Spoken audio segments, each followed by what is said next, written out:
The snow had been falling since before dawn, and by the time the pale light crept through the tall windows of Ashcombe Manor, the whole world outside looked like a page waiting to be written on. Vivienne stood at the window of the small morning room, her hands folded against the cold pane, watching the flakes drift down in slow, patient circles. The fire in the grate had burned low, and the room smelled of old wood smoke and beeswax, and the faint, sweet ghost of the oranges her aunt had ordered from town last week. She could hear the clock in the hall ticking, steady as a heart, and somewhere above her the soft thud of a maid's step on the upper landing. It was a house of quiet sounds, and she had learned to listen to all of them. She was 19 years old, and she had lived at Ashcombe for 6 of those years. Her mother had died when she was 13, and her father, a country parson with more books than shillings, had followed 2 winters later. Her aunt, Lady Marlbury, had taken her in with the sighing air of a woman who had accepted a burden. Her cousin Petra had taken her in with something sharper. Vivienne did not think about it often, because thinking about it did not help. She had learned to move through the house the way one might move through a room full of sleeping cats, softly, without asking for anything. Her gloves lay on the small round table beside her, folded neatly, the pale grey wool of them worn thin at the fingertips. They had been her mother's once. She had mended them herself, twice, with tiny stitches that did not show unless you knew where to look. She always knew where to look. She reached now and drew them on, one finger at a time, smoothing each seam. It was a small routine, and it was hers, and it steadied her in the way that small routines steady people who have no larger comforts. "You are standing at the window again," said a voice behind her, like a beggar hoping to be let in. Vivienne did not turn. She knew Petra's voice, and she knew that turning too quickly would only please her cousin. "I was watching the snow," she said. "There is nothing to watch. It is snow. It falls. It stops. It falls again." Petra crossed the room in a rustle of pale blue silk. She was taller than Vivienne, and prettier by common measure, and she carried herself like a woman who had already been promised the world, and was only waiting for it to arrive. "Mother wants you in the drawing room. There is a letter." "A letter for whom?" "For the house. From the Duke of Whitmarsh." Petra's mouth curled at one corner. "He has written to say he means to call this week. Some matter of business with father's estate." Mother is nearly beside herself. She paused, and her eyes moved over Vivienne with slow, deliberate interest. "You will keep to your room while he is here, of course." "Of course," Vivienne said, because there was nothing else to say. Petra smiled, satisfied, and swept out. The door closed behind her with a soft click, and Vivienne stood a long moment with her gloved hands pressed together, feeling the wool warm against her palms. Then she straightened her shoulders and went to find her aunt. Lady Marlbury was in the drawing room with the letter open in her lap and a hand pressed to her throat, as though she had swallowed something too large. She was a thin woman with a thin voice and eyes that never quite settled on anything for long. "Vivienne," she said, without looking up, "you must go to the village today." "Today, Aunt?" "Yes, today. The ribbons I ordered from Mrs. Holloway have not arrived, and I cannot receive the Duke without them. Petra's gown must be finished by Thursday. You will walk down and fetch them yourself. It is only a mile. It is snowing, Aunt. Then wear your cloak." Lady Marlbury lifted her eyes at last, and there was nothing warm in them. "You are strong enough. You are always saying how you love the fresh air." Vivienne had never said any such thing. But she nodded, because arguing was a door that only opened one way in this house, and it did not open toward her. She wrapped herself in her old brown cloak, the one with the hem she had let down twice already, and she pulled the hood up over her dark hair. Her gloves were already on her hands. She stepped out through the servants' door because the front door was for guests, and she walked down the long drive between the bare elms, with the snow settling on her shoulders like a second cloak. The road to the village was quiet. The fields on either side were white and still, and the only sound was the soft creak of her own boots in the fresh snow and the small dry rattle of the wind in the hedgerows. She kept her hands tucked inside the folds of her cloak. The cold bit at her cheeks and made her eyes water, and she thought as she walked. Of the fire she would not sit beside when she returned, and the tea she would not be offered, And the small hard bed in the small hard room at the back of the house where she would fold her mother's gloves at night and tell herself that she was not unhappy, only tired. She had gone perhaps half a mile when she saw the girl. The girl was standing by the low stone wall at the bend in the road, and she was smaller than Vivian, and thinner, and she had no cloak at all. She was wearing a grey wool dress that had once been good and was now not, and a shawl pulled tight around her shoulders, and her hands were bare and red as raw meat. She had a leather satchel slung across her chest, and she was blowing on her fingers, trying to warm them enough to unfasten the buckle. Vivian slowed. The girl looked up and saw her and quickly dropped her hands to her sides, as though caught at something shameful. "Beg pardon, miss," the girl said. Her voice was young. 14 perhaps, 15 at most.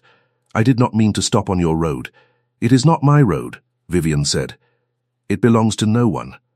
Are you lost?" "No, miss, I am carrying a letter. I am to deliver it to Ashcombe Manor." Vivian paused. She looked at the girl again, more carefully this time. The girl's cheeks were flushed a strange bright colour that was not health, and her lips had a faint blue tint at the corners. She had walked far in the snow without gloves, and she was shaking now. Small tight shakes that she was trying not to show. "How far have you come?" Vivienne asked. "From Ravenshill, miss. It is only 8 miles. 8 miles. Vivienne felt something turn over inside her chest. "In this? It is my work, miss. I do not mind." But she did mind. Vivienne could see that she minded, in the way her shoulders were drawn up almost to her ears, and in the way she kept curling her raw fingers into her palms as though she could hide them there. The satchel across her chest looked heavy for such thin shoulders. Vivienne did not think. She simply reached up and began to pull off her gloves. "Miss," the girl said quickly. "Please." "No, miss, I could not." "You could," Vivienne said. She drew the second glove off and held them out, both together, the soft grey wool warm from her own hands. "You must. You have another 4 miles at least, and the snow is not stopping. Take them." "But they are yours, miss. They were my mother's," Vivienne said, and she was surprised by how steady her own voice sounded. "She would have given them to you herself. Take them." The girl looked at the gloves, and then at Vivienne, and then at the gloves again. Something wet stood in her eyes that was not from the wind. She reached out, slowly, as though she still expected the gift to be pulled back at the last moment, and she took the gloves and drew them on. They were a little large for her small hands, but they were warm. And Vivienne watched her flex her fingers inside them and let out a small sound that was almost a laugh and almost not. "Bless you, miss," the girl whispered. "Bless you truly. What is your name?"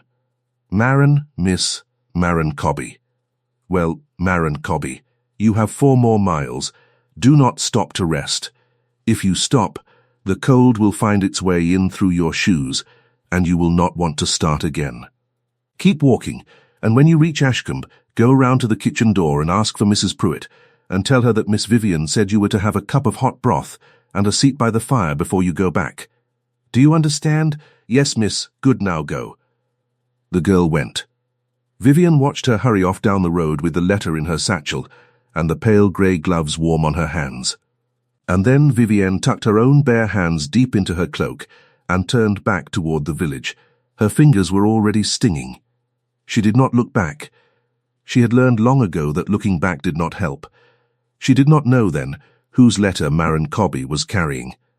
She did not know that the letter bore a small red seal pressed into wax, and that the seal was the seal of the Duke of Whitmarsh, and that the letter had been written by the Duke's own hand, and that he had watched from an upper window of his own house as Marin set out that morning in the cold.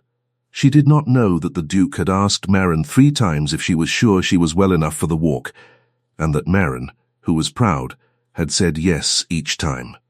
She did not know that the Duke had given orders to his coachman to follow the girl at a distance, discreetly, to make sure she reached Ashcombe safely, and that the coach was even now a mile behind and closing. She only knew that her hands were very cold, and that she still had half a mile to walk, and that the ribbons must be fetched before dark. "Mrs., Holloway's shop smelled of dried lavender and new cloth, and the faint mineral scent of the small stove in the corner. Vivienne stood by the counter with her hands hidden in her cloak, and gave her aunt's message. Mrs. Holloway, who had known Vivienne's mother, made a small clucking sound and tied the ribbons in brown paper with a length of twine, and pushed a cup of hot cider across the counter without asking. Vivienne drank it because refusing would have been rude, and because it was warm, and because her hands, when she wrapped them around the cup, acted in a way that told her she had waited too long already. "You have no gloves, child, Mrs. Holloway said. "I lent them," Vivienne said. "To whom?" "To someone who needed them more." Mrs. Holloway looked at her a long moment, then nodded once, as though she had received an answer that satisfied a question she had not asked aloud. "Wait here," she said. She went into the back room and came out with a pair of thick woolen mittens, plain and grey and clearly a man's, and pressed them into Vivienne's hands. "My son's. He does not want them any more. Take them home." "I cannot." "You can. Go on." "It is cold enough today to freeze the bells in the church tower." Vivienne took the mittens because to refuse a second time would have been unkind, and because her hands truly did hurt now. She thanked Mrs. Holloway and stepped out into the snow again with the ribbons under her arm and the mittens warm on her fingers, and she walked home. Ashcombe Manor rose up out of the falling snow like a house drawn in soft grey ink. She went around to the servant's door and let herself in and hung her cloak on the peg, and went to find her aunt with the ribbons. She did not mention the gloves. She did not mention the girl. She did not mention Mrs. Holloway or the mittens, which she had left tucked in the pocket of her cloak. When Lady Marlbury took the ribbons without thanks and told her to change her shoes because she was tracking snow onto the carpet, Vivienne only curtsied and went up the back stairs to her small room at the end of the hall. She sat on the edge of her narrow bed and pressed her hands between her knees to warm them. The room was cold. The window above her bed had a small draught that she had never been able to stop, and she could feel the thin thread of chill air on the back of her neck. She thought of the girl, Maren, and hoped she had reached Ashcombe safely. She had not seen her come to the kitchen door. Perhaps she had been sent away with the letter answered before Vivienne had returned. Perhaps she was already walking the 8 miles back. She closed her eyes. She would not cry. She had learned not to cry a long time ago. It was a small habit, and it was hers, and it steadied her. Downstairs, in the drawing-room she was not permitted to enter, her aunt was reading the letter. It said only that the Duke of Whitmarsh would call at Ashcombe on Thursday afternoon, if it was convenient. It was written in a firm, sloping hand, and it was signed with only his family name and a single initial. Lady Marlbury read it 3 times, and each time her hand shook a little more, and Petra, standing behind her chair, smiled a slow, pleased smile. The Duke did not come on Thursday. He came on Wednesday, 1 day early, and he came without warning.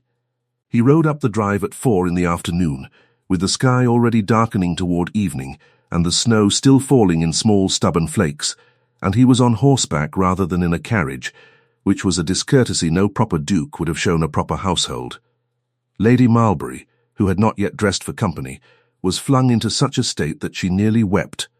Petra, who had been curling her hair, ran to her room and tore through 3 gowns before she settled on the pale rose silk. Vivienne, who was in the small back sitting room mending a torn hem for the 3rd time that month, heard the commotion and did not move. She had been told to keep to her room while he was here. She would keep to her room. She did not know that as the Duke handed his reins to a startled groom in the front yard, he was already looking up at the windows of the house. She did not know that he was looking for something specific. His name was Alastair Rowe, and he was the 4th Duke of Whitmarsh, and he was 31 years old. He was not classically handsome. His nose had been broken once when he was a boy, and had never quite set straight. His eyes were dark, so dark they looked black in most light, and his mouth had a way of settling into a line that made men who did not know him assume he was displeased. He was not, generally, displeased. He was thinking. He was almost always thinking.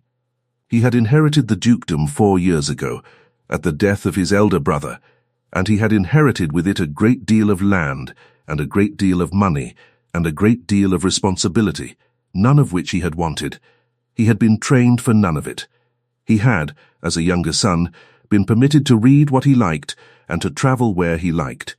And he had done both. And he had come home from Italy to bury a brother and a life he had planned. He did his duty now because it was his duty. He did it well because he did not know how to do things any other way. But he did not love it. He had come to Ashcombe on a matter of a piece of land. His late brother had held a small mortgage on a wood that bordered the Marlbury estate, and the wood had been contested for 2 generations, and the Duke wanted the matter closed. He had written a letter that morning setting the terms. He had sent it by the youngest of his messengers, a girl named Maren Cobb, whom he had taken into his household 3 months ago at the request of his housekeeper, who had known Maren's mother. He had not wanted Maren to make the walk. She had insisted. She had a pride that made her difficult to help, and he had recognized that pride because he had it himself, and he had let her go with the promise to himself that he would send the coach quietly after her. He had watched her set out from the upper window of his study, in her too thin dress and her bare hands, and he had felt a discomfort he could not quite name. At noon the coach had returned. The coachman had reported that Maren had delivered the letter safely, and was, at that moment, sitting by the kitchen fire at Ashcombe with a cup of hot broth, having been told to do so by a Miss Vivienne, who lent the girl her own gloves on the road. The Duke had set down his pen very slowly. "Her own gloves?" he had said. "Yes, Your Grace, grey wool. Miss Cobb would not stop showing them to me the whole way home.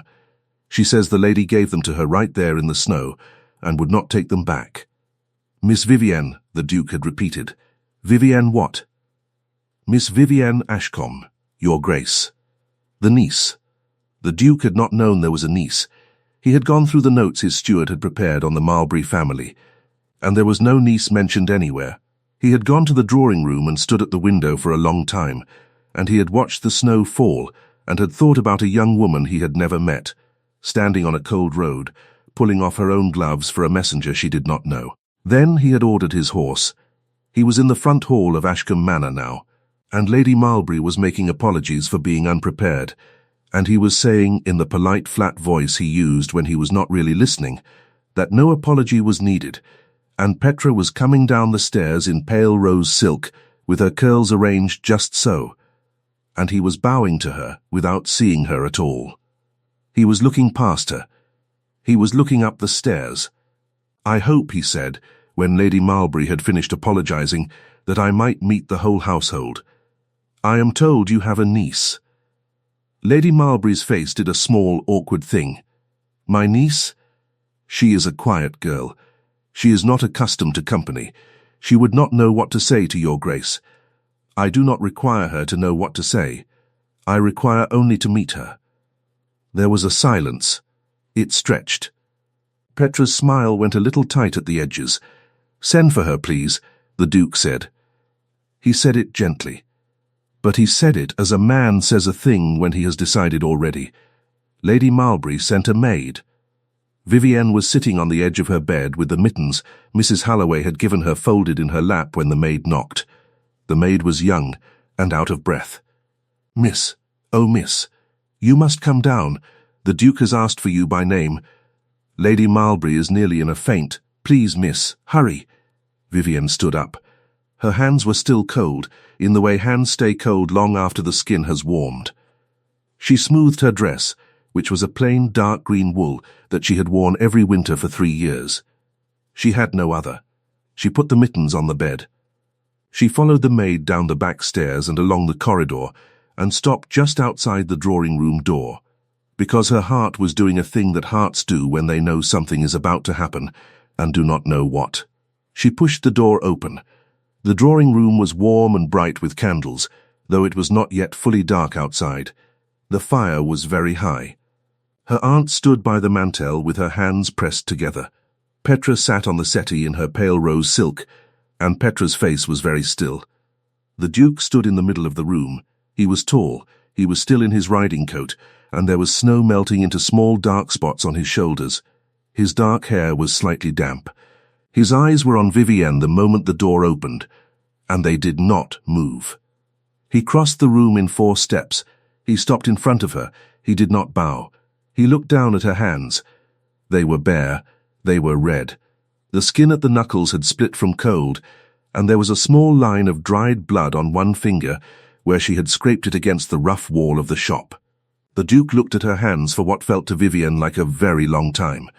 Then he looked up at her face, and he said, quietly, so quietly that her aunt and Petra could not hear, "You are the one." "Your Grace?" Vivienne said. "You gave your gloves to my messenger, on the road, this morning." Vivienne felt the blood leave her face. "The letter this morning," she said. "It was yours. It was mine. She is 14 years old. She should not have been walking 8 miles in the snow. I permitted it because she wished to prove herself. I have been ashamed of that permission all day." He paused. His dark eyes stayed on hers. "She is warming her feet by my kitchen fire at this moment, wearing your gloves." She would not give them back. She said they were hers now, given by a lady on the road, and she would sooner lose a hand than lose them. Vivienne did not know what to say. Behind the Duke, Lady Marlbury made a small sound. Petra had risen from the settee. The pale rose silk of her gown rustled sharply. "Vivienne," Lady Marlbury said, in a voice that was trying very hard to be light, "whatever is the Duke speaking of?" "What gloves?" "She lent her gloves to a stranger on the road, Aunt," said Petra, and her voice was sweet as sugared cream. "She is always doing such things. It is a very sweet weakness of hers. Sometimes I wonder if she gives away her wits along with the rest, poor lamb." The Duke did not turn. He did not raise his voice, but something in the set of his shoulders changed, small and sharp, like a door quietly locking. "Miss Petra," he said, still looking at Vivienne, "I have been in this room 7 minutes. In those 7 minutes you have said 3 things about your cousin, and each of them has been cruel. I would ask you to be silent now, if it is not too great a burden." The room went still. It was not a small stillness, it was a full, complete stillness. Lady Marlbury's hand came up to her throat and stayed there. Petra's mouth opened, and then closed, and then opened again, and no sound came out. A servant who had been in the corner with a tray of glasses set the tray down without meaning to, and did not pick it up again. The fire in the grate popped once, very loud, and even that seemed too loud in the silence that followed the Duke's words. Vivienne did not move. She was looking at his face, and his face was looking at hers, and for the first time in 6 years she felt something rise in her that she could not name and did not want to lose. "Your Grace," Lady Marlbury began. "Faintly, madam," the Duke said. "I will speak with your niece for a few minutes if you will permit it. In your presence, of course, so that no impropriety may be charged, and then I will take the small business of the wood with your steward, and then I will go." Lady Marlbury nodded. She could not seem to do anything else. The Duke turned back to Vivienne. His voice was quiet again. "Will you sit, Miss Ashcombe?" "I would rather stand, Your Grace. Then I will stand also." He paused. "May I take your hands, Your Grace?" "Your hands," he said. "They are hurt. I would like to see how badly." She held them out. She did not know why she did. She had spent 6 years keeping her hands to herself, keeping every part of herself to herself, folded small and quiet in the back of a house that did not want her. And now, in front of her aunt and her cousin, and a servant with a tray. She held out her cold split hands to a Duke she had never met, because he had asked, and because he had asked as though the answer mattered. He took them. His own hands were warm. He turned hers over gently, as one turns a page in a book that is very old and might tear if handled roughly. He looked at the split skin on her knuckles. He looked at the small line of dried blood on her finger. He touched none of the broken places. He only held. "Miss Ashcombe," he said, "how far did you walk this morning?" "To the village. It is only a mile." "And back?" "Yes, 2 miles in the snow, in this cold, without gloves, because you gave your gloves to a girl you did not know. She had come farther. She had 4 miles yet to go." "Yes," he said. "I know." He was still looking at her hands. And then, without letting go, he lifted his eyes to hers. "Miss Ashcombe," he said, "I owe you a debt I cannot easily name. My messenger is a child I am responsible for, and today I permitted her pride to send her into weather that could have killed her, and it was your gloves and your good sense that saw her the rest of the way safely. Your kitchen, I understand from her, gave her broth and a chair by the fire, on your instruction. I would like to thank you properly. I would like to send you, tomorrow morning, a pair of gloves to replace the ones you gave away. That is not necessary, Your Grace. It is necessary to me. They were my mother's. He was silent a moment. His hands did not release hers. Then I cannot replace them, he said quietly. I ask forgiveness. I will send you a new pair, and they will not be your mother's, and they will not be the same. But they will be warm, and they will be yours, and no one in this house will take them from you. His dark eyes moved, for the smallest possible moment, to Lady Marlbury, and then to Petra, and then back to Vivienne. That is my meaning. Vivienne felt her throat close. She did not cry. She did not cry. Thank you, Your Grace, she said. He let go of her hands, slowly, as though he was not entirely willing to. He stepped back. He bowed to her, a proper bow, low and full, the sort of bow a duke owes a lady of rank. Behind him Petra made a small sound like a swallowed word. He straightened. He turned to Lady Marlbury. Madam, if I might see your steward now, of course, Your Grace, of course. Petra, ring for Mr. Bramble. Lady Marlbury's voice cracked on the last word. Vivienne stepped back. She did not know if she had been dismissed. The Duke turned his head slightly and looked at her again. Miss Ashcombe, he said, may I call again? On another matter. Not tomorrow, but soon. I should like to speak with you further, if you will permit it. Yes, she said. She said it before she could think. Yes, Your Grace. Thank you, he said. And then he followed Mr. Bramble out of the room and was gone. The door had not been closed a full breath before Petra was on her feet. You wicked, sneaking, sly little thing, Petra said. Her voice was low and shook with something that was not sorrow. You planned this. You planned every bit of this. Petra, said Lady Marlbury, faintly. She did, Mother. She walked out into the snow this morning and she found his messenger, that dirty little girl, and she made a great show of her gloves, and she knew the girl would tell him. She is not a fool. She has never been a fool. She only pretends. She has been pretending for 6 years. Vivienne did not answer. She looked at Petra, and she looked at her aunt, and she thought of the girl on the road with the raw hands, and she said quietly, I did not know whose letter it was. Oh, of course, you did not. I did not. Petra took a step forward. Her pale rose silk hissed against the carpet. Her face, close to Vivienne's, was not pretty any more. You listen to me. You listen very carefully, cousin. He is not for you. He will never be for you. Whatever moment you think you had just now, whatever look you think he gave you, it was pity. Do you hear me? Pity. The great cold Duke of Whitmarsh does not marry parsons' daughters with holes in their gloves. He came to look at you the way one looks at a wounded bird by the side of the road. He will send you a pair of gloves tomorrow, and after that he will forget your name. And I will not let you make a fool of me in my own house by pretending otherwise. Do we understand each other? Vivienne looked at her cousin's face, at the mouth that had said such neat, sharp words, at the eyes that had never once in 6 years looked at her with anything but small ownership. And she thought, very clearly, he is not for you either. But she did not say it. She only curtsied, small and correct, and she turned and walked out of the drawing-room, and she went up the back stairs to her small, cold room, and she sat down on the edge of her bed and pressed her hands flat against her knees, and did not, absolutely did not cry. The gloves arrived at 10 o'clock the next morning. They came in a plain wooden box tied with a length of pale ribbon, delivered by a footman in the Whitmarsh livery, who bowed to Lady Marlbury in the front hall and said, in a voice trained to be polite and impossible to argue with, that he had been instructed to place the box in Miss Ashcombe's own hands, and no other. Lady Marlbury attempted to take the box. The footman did not release it. His Grace was very particular, madam, he said.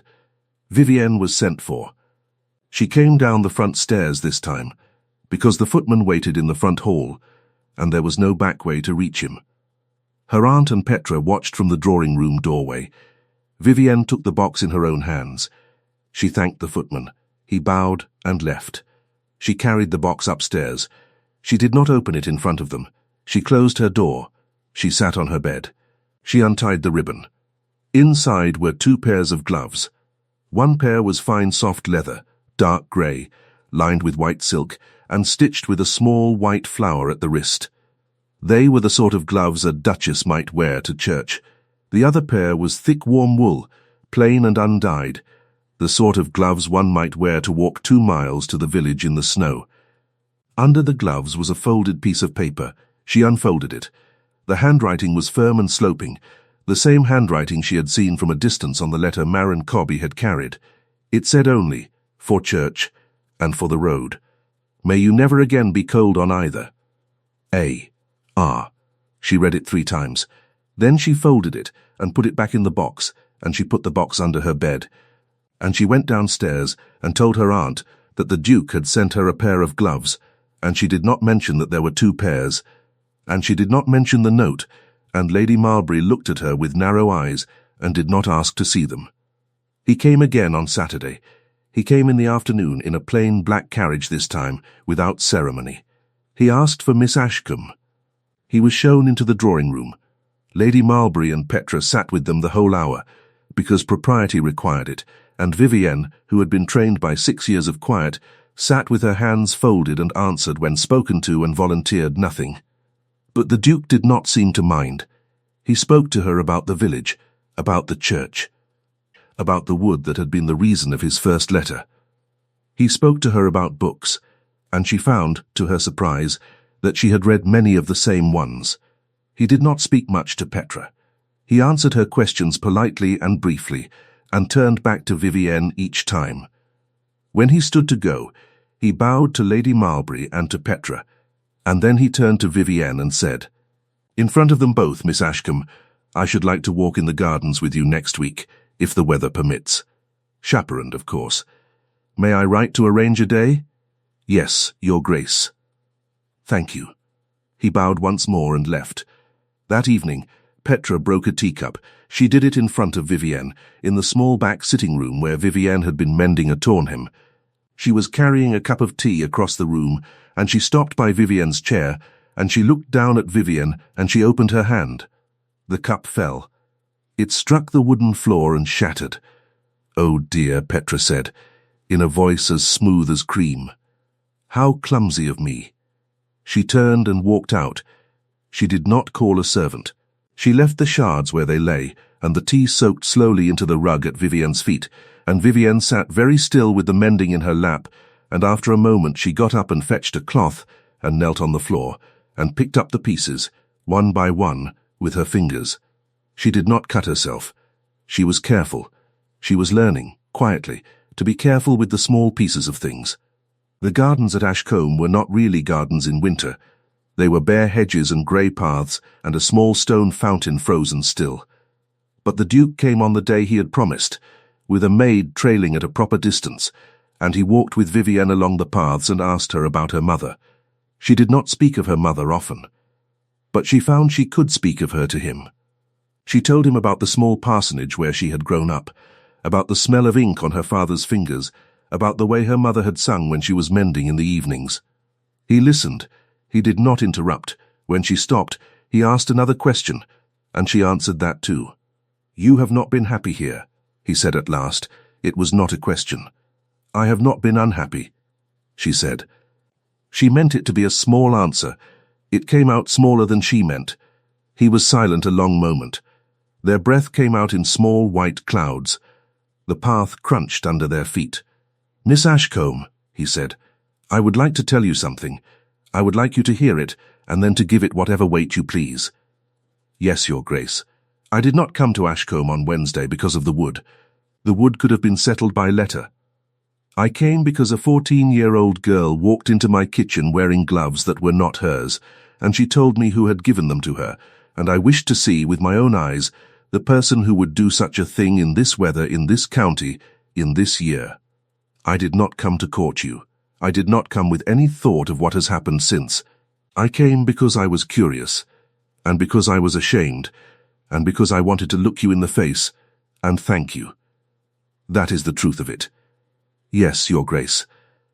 But once I had seen you, Miss Ashcombe, once I had heard your cousin speak of you in the manner she did, he stopped walking. She stopped walking. The maid, several paces behind, stopped also, and looked politely at a hedge. Once I had seen the way you stood in that room, he said, with your hands red from cold, and your dress mended in 3 places, and your face closed against them the way one closes a door against a draught, I found that I did not wish to leave that house until I had said certain things to you. I have said one of them. The other I will not say yet, because it is too soon. But I wish you to know that I did not come to Ashcombe on Saturday because I am kind, or because I am bored, or because I take pity on wounded birds. I came because I wished to. That is the whole reason. I wish you to know it. Vivienne looked up at him. The winter sun was low and pale behind him, and the light caught the edge of his jaw and the small crooked line of his nose that had been broken when he was a boy. She thought, very quietly, that he was not classically handsome, and that she did not care. "Thank you, Your Grace," she said. "Alistair," he said. "When we are alone in a garden, and there is only a maid pretending to look at a hedge, my name is Alistair." "Alistair," she said. She had never said a man's name so before. He smiled. It was a small smile. It moved something in his face that she had not seen move before. He said, "Shall we walk on?" They walked on. He came every week after that, sometimes twice a week. Sometimes he brought a book he thought she would like. Sometimes he brought news from the village, small news, the kind of news that only mattered to people who knew the village. Once he brought a small paper packet of dried lavender from Mrs. Halloway's shop and gave it to her without comment, because he had heard her say, in passing, that lavender was her favorite thing to press into a book. She did not know then that he had done a thing she would only learn of much later. She learned of it in March, from Maron Cobb. Maron came to Ashcombe on an errand in early March, when the snow had begun to soften and the roads were mud instead of ice. She was better dressed now than she had been in December. She wore a good wool cloak and a bonnet and a pair of thick leather boots, all clearly new, and she wore Vivienne's grey gloves, which she had apparently cleaned and cared for as though they were made of gold. She was sent to the kitchen door as before. Vivienne, who had been passing through the hall, heard her voice and came down. "Miss," Maron said, and her whole face lit up. "Oh, Miss Vivienne, I hoped I would see you. I have wanted to tell you a thing for weeks." "What thing?" "The gloves. Your gloves. The ones you gave me. His Grace saw me wearing them, that same night when I came back from Ashcombe. He asked me about them. I told him everything. I did not know I was to keep any of it back. You did not need to keep any of it back. But there is more, miss. That very night after I told him, he went into his study, and he sat there a long time. And then in the morning he called Mrs. Fenn, that is his housekeeper, and he asked her about my family. He asked her what had become of my mother. He asked her whether I had any brothers or sisters, and where they were, and what they were doing. And Mrs. Fenn told him that I had a little brother, aged 9, who had been placed at a workhouse in Barrow because my aunt could not keep him. Vivienne felt her heart do a small thing, and His Grace, Maron said, went to Barrow himself.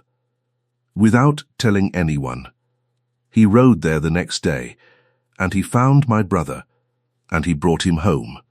And he paid the workhouse master a great deal of money, and he set my brother up at the school in Whitmarsh village, and he told me nothing about it until the boy was already in his own room in his own bed at the housekeeper's cottage. He said only, "You will find your brother is at Mrs. Fenn's. Do not thank me. I did not do it for thanks. And I have not thanked him, because he asked me not to, but I could not stop myself from telling you, miss, because it was your gloves that started it." He said so himself. He said, "A young lady stopped in the snow to warm the hands of a stranger. It would be a very small thing for me to warm the life of her brother." Those were his words, miss. I remember them. Vivienne stood in the passage outside the kitchen, with her hands folded against her apron, and she did not speak for a long time. "Thank you, Marin," she said at last. "Thank you for telling me. But do not tell him you told me. He would not want me to know." "No, miss. And Marin." "Yes, miss? Keep the gloves. They are yours." "Oh, miss, I never meant to give them back." Vivienne watched Marin go back up the road toward Whitmarsh. She stood in the passage for a long time after the girl was gone. Then she went upstairs to her small, cold room, and she sat on her bed, and she pressed her hands to her mouth. She did not cry. She had learned not to cry. But something inside her, quiet and long frozen, was beginning to thaw. Spring came slowly. The Duke came often. He walked with her in the gardens, and later, when the ground was firm, in the wood that had been the reason of his first letter. The wood by then had been settled in favour of both estates equally, on terms so fair that even Lady Marlbury could not complain, though she found ways to try. Petra spoke less. Petra had, in fact, been sent to stay with an aunt in Bath for the season, on the grounds that the country air did not suit her. It was Lady Marlbury's own decision. Lady Marlbury had watched the Duke's carriage arrive 4 Saturdays in a row, and she had reckoned, at last, which way the wind was blowing, and she had removed Petra from its path so as to preserve what dignity might yet be saved. On a Saturday in late April, the Duke came to Ashcombe for the last time as a caller. He came in the morning. He sat with Vivienne in the drawing-room. Lady Marlbury sat with them, as always. The tea was poured. The tea was drunk. And then the Duke set down his cup, and he stood, and he said, "Lady Marlbury, would you permit me to speak with your niece alone for a quarter of an hour?" In the garden, in full view of the drawing-room windows. Nothing improper. Lady Marlbury permitted it. She had by then permitted a great many things. He walked with Vivienne down to the small stone fountain, which was no longer frozen. It ran in a small clear ribbon of water, and the sound of it was sweet. He stopped by the fountain and turned to her. "Vivienne," he said. "Yes, Alastair. I have thought a great deal, these 4 months, about the day I first came to this house. I have thought about your hands. I have thought about the girl on the road. I have thought about the note I wrote to send with the gloves, and I have thought about whether I said too much or not enough. I have thought about your cousin, whom I hope never to see again, and about your aunt, whom I will endure for your sake. But mostly I have thought about you, about what sort of woman gives away the last warm thing she owns to a stranger, in a house where no one has ever given her anything at all." Vivienne looked up at him. Her eyes were bright. "I am not a man of large speeches," he said. "I have already made you 2 in this garden, in different seasons. And I do not mean to make a third. I mean only to say one thing, and to ask one thing, and then I will be quiet and hear your answer, whatever it may be. Yes, the thing I have to say is this: I love you. It is a plain word, and I have avoided it long enough. I love you, Vivienne. I have loved you, I think, since the moment you held out your bare hands to me in that cold drawing-room and did not flinch. I did not know it then. I know it now. She did not speak. The thing I have to ask is this: will you marry me?" She looked down at his hands, and then up at his face, and then out across the little garden where the first green things were pushing up through the wet earth, and then back to him. She thought of 6 years of small rooms and mended hymns and the sound of a teacup breaking on a wooden floor. She thought of a girl on a road in the snow. She thought of a little boy in a bed in a housekeeper's cottage in a village she had never seen.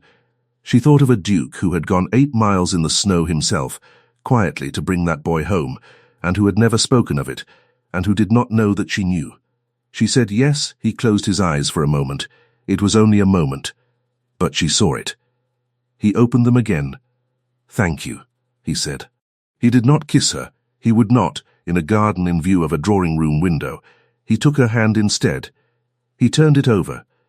He looked at the palm of it, at the small lines that ran across it, at the place at the base of the thumb where the skin had once been split from cold and was now healed and smooth. He lifted her hand, very gently, and he pressed his mouth to the palm of it, once, softly. And then he closed her fingers over the place he had kissed, and he let her hand go. "Come," he said, "we must tell your aunt. She will not faint, though she will pretend to." Vivienne laughed. It was a small laugh, but it was a real one. It was the first real laugh she had made in that house in 6 years. They were married in June, in the small stone church in Whitmarsh village. It was not a grand wedding, though it was a duke's wedding, and the village turned out for it in every good coat and clean apron the village possessed.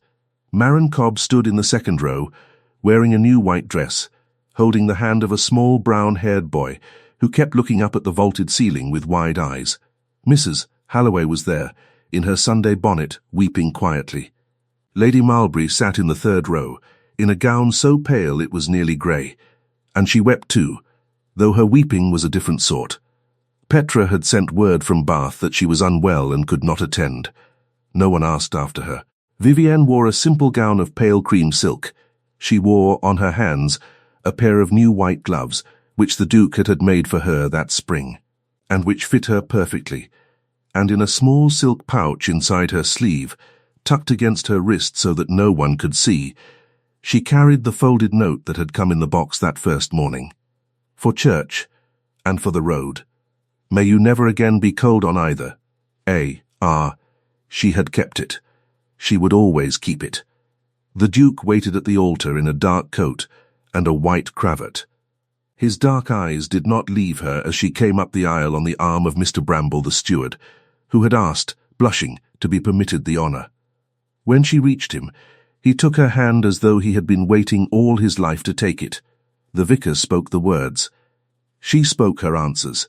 He spoke his, and when the vicar pronounced them husband and wife, and the small church rang with the sound of bells and glad shouts, the Duke of Whitmarsh bent his head and kissed his wife, once on the mouth, in front of the whole village, and no one who saw it ever forgot the way he looked at her. A year later, in the winter, on a night when the snow was falling in slow, patient circles outside the tall windows of Whitmarsh House, Vivienne sat by the fire in the small library that had become her favourite room. There was a book open on her lap, though she was not reading it. She was listening. She could hear, very faintly, the sound of her husband's step on the flagstones in the hall. He would come through the door in a moment. He would set his hand on her shoulder. He would ask what she was reading. She would tell him. He would sit down in the chair opposite hers, and he would open his own book, and neither of them would speak for a long time. On the small table between the two chairs sat a plain wooden box. It had no lid. It held always one pair of thick wool gloves, undyed, plain, the kind of gloves one might wear to walk 2 miles in the snow. They had never been worn. They did not need to be. They sat there because the Duke had said, on the first night they moved into that house together, that he wished a pair of warm gloves to always be within her reach in every room where she sat. And so there was a pair in every room. In the library, in the drawing room, in the bedroom, in the small breakfast parlour that looked out over the eastern lawn. She would never again be cold in this house. Not for a moment. Not in any season. He had seen to it. She heard the door open behind her. She did not turn. She only lifted her hand from the arm of the chair and held it out into the warm air of the room, palm open, waiting, his hand closed over hers. Warm, sure, home, and in the quiet space between one heartbeat and the next, with the snow falling soft outside the tall, dark windows and the fire steady in the grate, she understood at last that the gloves she had given away in the snow had not been lost at all. They had been the first small warm thing she had ever given to the world, and the world, in its slow, strange kindness, had given her a whole warm life in return.